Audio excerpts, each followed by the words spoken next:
This program is brought to you in part by the Eugenie and Joseph Jones Family Foundation, a local foundation proud to support education, the arts, and culture in the greater New Orleans area.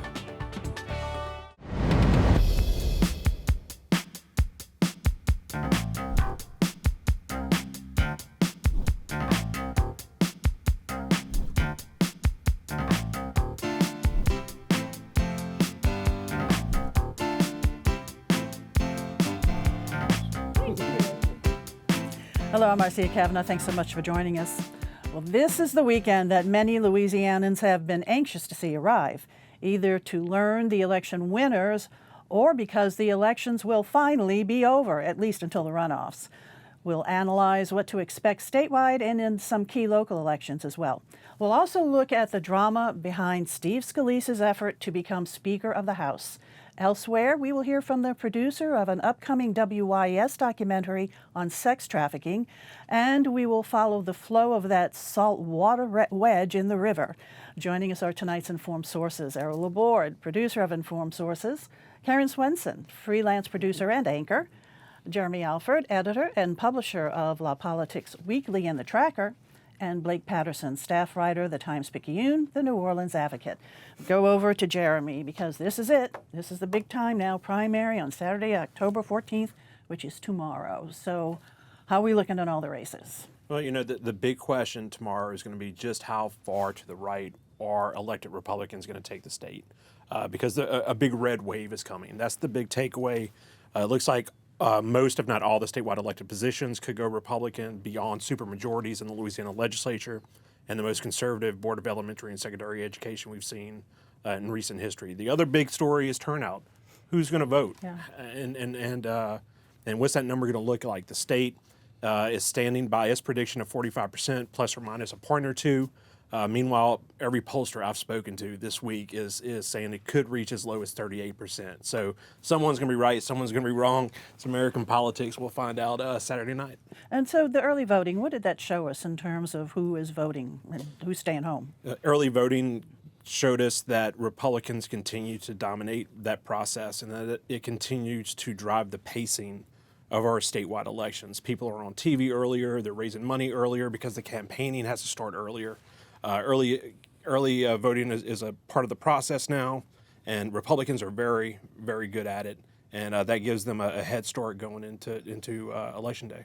In the governor's race, has anything changed from the perception from months ago when those first polls came out with Jeff Landry running first and then Wilson running second and then No, the rest of the field? And usually, you know, in an open race for governor, we start to see those polling trends start to change a little bit over time, but they stayed pretty constant. You know, that there was the only thing that really has changed is Sean Wilson this summer really was the only candidate moving upward, mostly because he was being attacked on TV, and folks were finding out there was an actual Democrat in this race. Now, though, you're seeing kind of Sean Wilson kind of stagnating, and Jeff Landry just continues to climb. And that's why there's a lot of speculation about why, you know, whether he might avoid a runoff, whether turnout might be low enough to trigger that. And we'll have to see, but I would say that it's highly unlikely. But of course, they're not the only two candidates running. The big question will be who gets in that third spot. And you're kind of looking at the order right now that's kind of interesting to me to see who gets that third spot between Hunter Lundy and Stephen Wagasback. I would note that Hunter Lundy is an independent. He is the only independent in this race. Right. He's not a Republican, and that, you know, that has helped him, I think, move into that third spot. But the third spot doesn't get you anything if you're not into the runoff. No second. There are no second places or third place prizes in Louisiana politics, but sometimes there are concession prizes. You know, so we'll have to see. Right. So Hunter Lundy, of course, is an independent. But what are we seeing in terms of the makeup of Republicans, Democrats in the state? Are we seeing less Democrats now registered and actually going? Well, let's go back polls? to the big story of the day, which is that big red wave is coming. Yeah. The Republican ranks are growing, the other ranks are growing, and the Democratic ranks are shrinking at an unparalleled pace in Louisiana. And this is happening after an early voting period where Democrats really kind of barely showed up to voice their positions. We'll have to see what happens on Election Day, but that's where things are heading. Is we've been seeing this build gradually over the last few terms of state government. as Republicans have taken over the legislature, slowly every statewide elected office, and it's going to continue. That's the big story, is just how far to the right are these elected Republicans going to take the state. Okay, now we have other races, statewide races too, of course, Attorney General. What are we seeing there? Look, the race of the moment for me is Secretary of State. If there's any election on the statewide ballot that we just don't know what's going to happen, it's Secretary of State. You could potentially end up with an all-Democratic runoff. It is the only election on the ballot where that is even potentially possible. But there are about 4 or 5 candidates all bunched up together within a few points of each other. You got Gwen Collins Greenup of Baton Rouge and Arthur Morrell, of course, from here, from New Orleans, who are going to run strong as Democrats. They're splitting about 30% of the vote. But then you have Nancy Landry and Clay Shakesnyder, the Speaker of the House, and Mike Francis, a Public Service Commissioner, all within just a couple of points of each other, trying to kind of jockey for a third or second or even a first place spot to see how this all works out. 2 interesting things. Nancy Landry could benefit from name recognition on the ballot. Of course, she's the other Landry on the ballot, Jeff Landry being the one who's spending all the money. And then Thomas Kennedy III. Watch this name on election night. In the polls, he's holding on to 7 to 12% of the vote just because he has the last name Kennedy. So I think a lot of folks are going to, there's a lot of name play here going on, but this race could end up in a variety of ways. Treasurer? Treasurer Dustin Granger, a Democrat from Lake Charles, financial advisor. This is his second bid for public office. He ran for the state Senate. Looks like this one he'll make it to the runoff and probably lead. The big question is going to be who makes it there with him. Will it be former Congressman John Fleming, who is running on his ties to Donald Trump, or State Representative Scott McKnight, who comes from the Walker Percy family here, Wright and Percy Insurance, family here in Louisiana. And it looks like John Fleming, you know, we end up with extremes on the ballot in Louisiana. You know, think of a David Duke and a Edwin Edwards, or Mike Foster and a Cleo Fields, John Bell Edwards, David Vitter. You know, I think in this one we end up with John Fleming maybe and Dustin Granger. So you think a low turnout for such a big race? What you're saying around 38%, under 45%? I'm saying pollsters are telling me John Couvion of JMC Analytics, also Bishop George of Vantage Data House, are both saying it could reach as low as 38%. There really is just a lack of enthusiasm about the top of the ballot. A lot of folks aren't excited about this race. I know some chronic voters personally, both of them women, who told me they're just not going to vote, which is really unusual for these individuals. And I can only imagine that's kind of the case with a lot of folks, that they're just not attracted to that top race. Just not a lot of excitement among the voters right now, among the electorate. Okay, well, go to the polls, though. Go cast your vote, because it is really important. Okay, thanks a lot, Jeremy. Blake, let's go on over to you, because in Jefferson Parish, a couple of barn burners over there. Let's start with the council at large races. Yeah, that's right. The 2 races I'll be really paying attention to on Saturday night will be for the Division A and Division B at-large races. So these are 2 separate contests, both for parish-wide seats on the parish council, which parish council in Jefferson Parish holds most of the power. So in the Division A contest, you have the incumbent Ricky Template, a former Gretna City Council member, state lawmaker, and he's from Gretna. And he is running against fellow parish council member Jennifer Van Vranken, who is term limited in her 5th District Metairie-based council post. You have a third candidate, a bit of a fringe, that could put this into a runoff. But what I find really interesting about this race is it's been really defined by geography. You have an East Bank candidate in Jennifer Van Vranken versus a West Bank candidate in Ricky Template. And Ricky Template has really been running on being the voice of the West Bank on the council. So, you know, that'll be interesting to see how that shakes out. And in the Division B race, you have 2 East Bank candidates, Dominic Impastato, who represents Kenner on the parish council, and Scott Walker, who is the incumbent and former WDSU TV news anchor who sort of stormed onto the political scene 4 years ago when he defeated a longtime politician, Paul Johnston. You really see the impact of term limitations on this, because you have 2 district council members who are term limited. So they wanted to run for something else, okay, and so they ran for the at-large seats. That's right. Both Dominic Impastato and Jennifer Van Vranken are term limited, and so this is sort of the next step. And so they're having to challenge incumbents, which we don't really see in Jefferson Parish politics often, as these sitting council members, you know, running against each other. So Van Franken wanted to run for lieutenant governor, thinking that Nungesser would run for governor. Then when he stayed, that changed all that politics. That's right. Changed all the chess moves, the dynamics there. Who's going to fit in where? So the electorate in Jefferson Parish, they're pretty engaged with this, unlike it seems the statewide electorate. So that might drive voting numbers up a bit. In the politics for particularly the Impastato race, Impastato and Scott Walker, there's another person at play in this, and who's trying to make some sort of impact. Yeah, that's right. New Orleans businessman Sidney Torres IV, who owns WYES, the trash hauling company, has really poured a lot of money into advertisements in this race. He is motivated by sort of trying to get revenge against a political consultant that does a lot of work in Jefferson Parish and elsewhere, a guy named Greg Buson, who he blames for losing a contract in Kenner that he had with that Ivy Waste had in Kenner. So he's poured a lot of money into running ads against Dominic Impastato and another candidate, Arita Bohannon. And we really saw that get ratcheted up last week. He put out a goofy ad, sort of mirroring The Godfather, but it made a pretty sort of shocking allegation that Dominic Impastato was having an affair with his counsel aide. This was drawing on Impastato's divorce filing and something that's sort of been in the ether, but he really put it front and center. Impastato denies. Impastato denies it. Yeah, I'll say that. But it really sort of dropped a bomb in this race, it's put Impastato on the defensive. Instead of running ads attacking Scott Walker, he's running ads attacking Ivy Waste owner Sidney Torres, who's will not be on the ballot. So. Also there are other district races, too, that are up for grabs in Jefferson Parish. So to quickly touch on those. Yeah, that's right. District 3, largely West Bank race, has Byron Lee, the incumbent, running against Derek Shepard, the former state senator, school board member now. That's a very nasty race. And then in the District 4, we have Arita Bohannon and Jack Rizzuto, and a sort of council gadfly, Al Morella. A lot of observers expect that to go into a runoff. And then in District 5, you have former appeal court judge Hans Liljeburg running against former school board member Melinda Bourgeois. So. I do know that Jefferson Parish is covered with signs. It's like you can only find a piece of grass that doesn't have a sign stuck in it. So definitely big engagement out there in Jefferson Parish. But like some years you have the council president running and you have the sheriff running. That's when you really see the signs, and both of them are unopposed. So.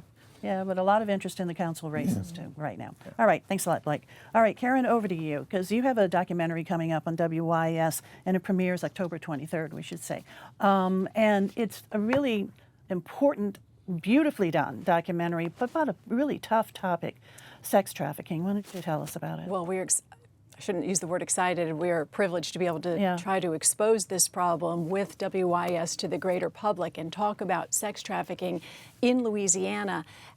It's an enormous problem, right, globally and nationwide. And I think thanks to movies like Taken and Sound of Freedom, the story matter has been elevated. However, the First Lady and I were speaking about this one day, and she was saying, gosh, it's really very prevalent in our own backyard. And so what this does is track the journeys of 3 young women who went from victim to survivor to now advocates.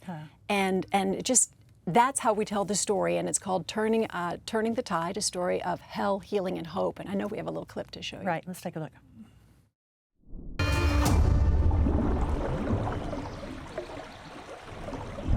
I think there's a time when we were told growing up that certain things weren't our business. And I say these children are absolutely 100% our business. Donna Edwards becomes the First Lady of Louisiana when her husband, John Bell, is elected governor in 2016. She, along with police. People say, what can I do about this? This has nothing to do with me.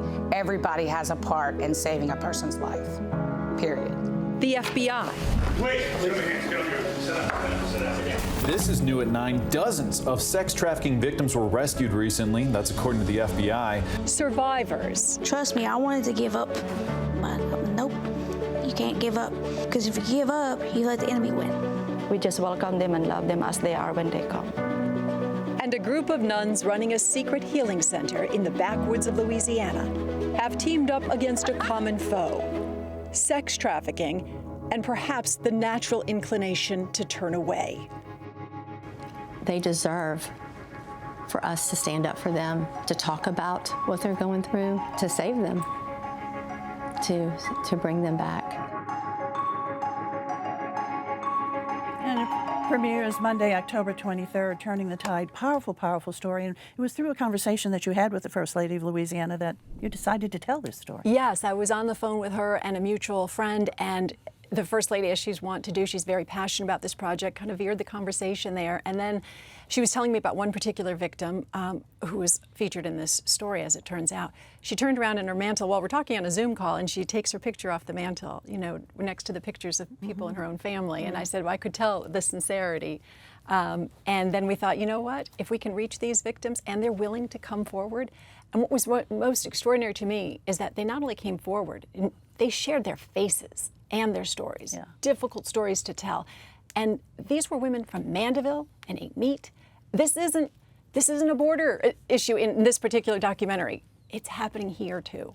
They're from our home, in our backyards, and their stories are just so heartbreaking, but you really need to hear what these young women have to say and why they want to say it. They want to put an end to it, as does the First Lady. Indeed, to expose who's vulnerable.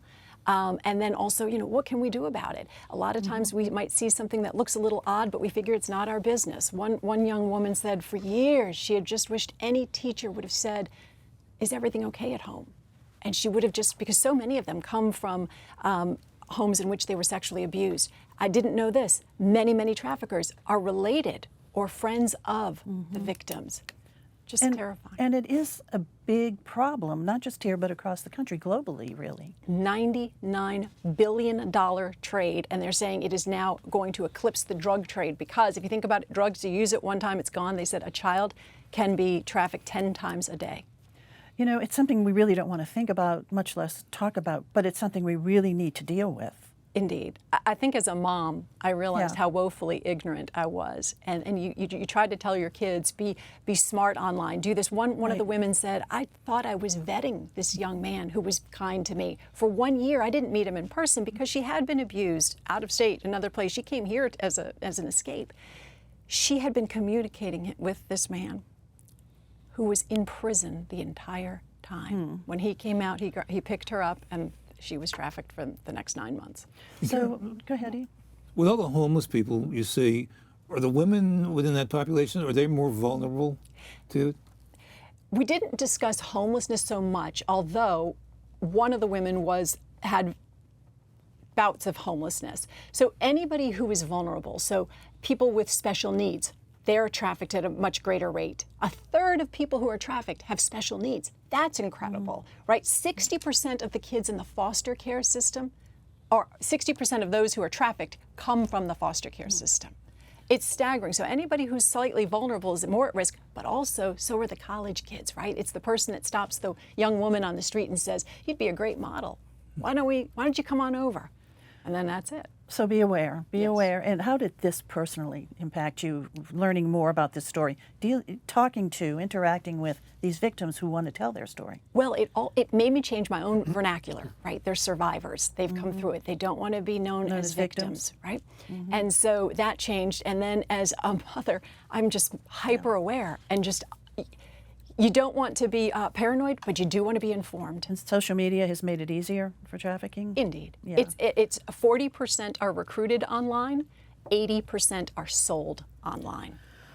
So October 23rd at 8 p.m., you definitely want to tune in to watch it, Turning the Tide. All right, Karen, powerful story. Really, so beautifully done, too. You and Aaron, for helping us tell your photographer and editor, did a great job. Okay, Jeremy, let's go on over to you. What's going on with Steve Scalise? I mean, for one brief shining moment, we thought we were going to have a Speaker of the House. I mean, I'm not going to say that there's a curse on Louisiana politicians who are seeking the speakership in D.C., but, you know, it's like almost Halloween and it's October, so let's go with it. It seems like a curse. Steve Scalise announced Thursday night, unexpectedly, that he was dropping out of the race for House Speaker. The math wasn't there to start with. You need 217 Republican votes to be elected speakers. Steve Scalise had less than half of that. But that's enough to get an endorsement out of the House conference. I think knowing that this was going to be a long, drawn-out process for him, Steve Scalise bowed out. And, with Israel, a very real conflict serving as a backdrop and some very big appropriation deadlines approaching, he thought it would be better to step out of the way and let someone else seek the speakership, that is Steve Scalise's political style. He is not one who has ever believed that leadership positions can be taken. They have to be given to you. And it just was not his time, and he could see the writing on the wall. What happened with some of his Louisiana Republican colleagues, like Garrett Graves, the next door district? What happened there? Yeah, that's one of the big questions coming out of this is especially with Garrett Graves, who was the right-hand man of Kevin McCarthy, the speaker who was just removed. When Kevin McCarthy lost his power, so did Garrett Graves. And there's a lot of questions about what has he done or what did he not do to help Steve Scalise in his very brief bid for speaker. It doesn't seem like a whole lot. Publicly, he kind of questioned the process. He publicly questioned whether the number two person in the House should become the number one just because they're the number two. He kept telling reporters that it was going to take forever, that it's not a done deal. So now we have a candidate in Jim Jordan. And the Republicans met on Friday. There was a brief rumor that Shreveport Congressman Mike Johnson might run for Speaker. He is vice president of the House Conference, GOP conference. So, but he said that was just a rumor. He's not going to run. So we're waiting to see what happens. Jim Jordan seems like he wants to have an endorsement vote, just like Steve Scalise did. I can't imagine that the math is going to be any better for him. So we're just going to have to wait and see. But Louisiana's kind of brief reach for the brass ring is over. But he still keeps a very powerful place. Yeah, absolutely. He is the House Majority Leader, and he still holds that position, and he's still beloved in the lower chamber. But the politics are a much different place than what they were when he first got there. Yeah. Do you think his illness was a factor, that some people might have been wondering about the cancer? Or? I mean, that's hard to say. I think for certain, former President Donald Trump tried to make it an issue for Steve Scalise. But it seems like he had the go ahead from his doctors. He had the go ahead from his family. I think for Steve Scalise, it was not an issue. He is known as one who could reach out to, across the aisle, to those within his aisle, just reach out to people and create deals. But it seems like a different dynamic right now. Is it going to be more difficult for him? It is, and it's, there's a lot of back and forth about how easy it would be to remove a future speaker. I think Steve Scalise realized that as well. And so there are a lot of conversations today, on Friday, about changing the rules in the conference for what it takes to get an endorsement, and also maybe even some House rules once they get in there. Okay. And I think that's where the conversation is for the moment. Okay, we'll see what the next chapter brings. All right, thanks a lot, Jeremy. Over to you. We've got even better news now about that saltwater wedge. Finally, some good news Moving this week, at least. Last few weeks we've been talking about, the water's coming, and let's go. We're still worried about that. We didn't notice that we got past the critical point in the hurricane season. I mean, we just moved on. And then this past week, the news changed that the water was receding. It may still hit like the very bottom of Plaquemines Parish, but all the people who are commenting on the thing, clearly it looks like New Orleans and Jefferson Parish, or at least the East Bank, have nothing to worry about. And when this all started, remember the thing, look, we got this problem, the salt was coming up, and for anything to happen, we need to have heavy rain up in the Ohio Valley. We haven't had any rain up in the Ohio Valley. They did have some in the Red River. But that rain we're waiting for to save us never really came. But what did save us was that brilliant thing to have those underwater sills that blocked off the water. And they did that at one level, and then they built it at another level, and it worked. Everybody's surprised. I think a real sub-story to this is that this is a new issue. We've never talked about water intrusions before or water sills. This is new to our language. And I think that the authorities did a really good job. The Corps of Engineers gets blamed for a lot of things. They did a masterful job with this. And then working with other departments like the Sewage and Water Board. And Jefferson Parish was really quickly getting those pipes lined up. And they were ready to have those pipes. And then Orleans Parish is following. And now they're saying, well, maybe we don't need the pipes, but now we're going to keep them. Because if ever we have this again, and who knows, this might be an annual thing now. I mean, the way the weather has changed. And so it's like what they said, in '88 when they hit a saltwater intrusion, it didn't get too bad, but we learned something about it. We got more funding. I think they learned a lot about it this time around. And so if we face this issue again, I think we're a lot wiser. Certainly, it's made us all think about being prepared for something like this. That could perhaps happen again in the future. It was a drought that really caused a problem. And there was some water in the Red River that helped push the wedge back, but also, as you said, with that sill. And we have the pipes now, so. Yeah, so I mean, we're going to try to be a little bit more prepared if this does happen to us again, but it definitely made us all stop and think, and say, whoa, wait a minute, the Mississippi River, our source of water, could indeed sometimes be threatened. Yeah. That does definitely give you pause. All right, other stories. E, over to you. Okay, well, tomorrow on the ballot, there are 4 constitutional amendments. In this ballot and in the runoff ballot in November, they're going to be. And so a lot of people say, we're not voting on that. They're all kind of complicated. But what I recommend, if the Public Affairs Research Council every year does just really good work on those amendments, they're really very complex, go to their website, portlouisiana.org, and they'll explain it. They'll give you arguments for and against, and they'll give their opinions. And so if you really want to go in with an informed opinion, do it. But you got to do it before you vote tomorrow. So portlouisiana.org. Yeah, very good advice. Thanks, E. Yeah. Karen, over to you. All right. And in addition to the documentary, after that airs on October 23rd at 8 p.m., there's going to be a panel discussion. And we talk more about what Louisiana is doing right. We are leading the way in many respects. So we have a representative from the FBI. We have somebody from the Governor's Office of Human Trafficking. The First Lady will be with us. And Michelle Johnson, who is another survivor after whom the law was named, Michelle Johnson's Law, expunging the records of prostitutes because they're not prostitutes. If they were, they were tricked and lured and trafficked. So that's okay, good. Again, October 23rd, 8 p.m., the documentary and the discussion afterwards. We'll be looking for that. Jeremy, over to you. The primary election doesn't end Saturday night. There's a whole series of deadlines, including promulgation, that follows. But the first one, the most important one, is Tuesday the 17th. That's the deadline to request a recount. So maybe we can get Blake to do some of those council races, because I personally don't think those should end. Maybe so. What do you think, Blake? Over to you. Well, I was going to say the other race I'm going to be looking at on Saturday is a state Senate race on the West Bank of Jefferson Parish. It pits Pat Connick, who hasn't faced an opponent in his 16-year legislative career, and he's running against a 32-year-old mayor of Jean Lafitte, who comes from the Kerner family, Timothy Kerner. And so you have the Connicks versus the Kerners, two sort of big-name political dynasties on the West Bank who will be battling it out. All right, guys. Thank you so much. Thank you all for being here, too, for joining us, rather. Remember, go to the polls.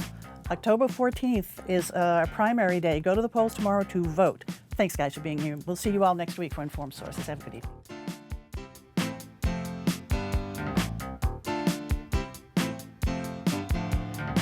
This program is brought to you in part by the Eugenie and Joseph Jones Family Foundation, a local foundation proud to support education, the arts, and culture in the greater New Orleans area.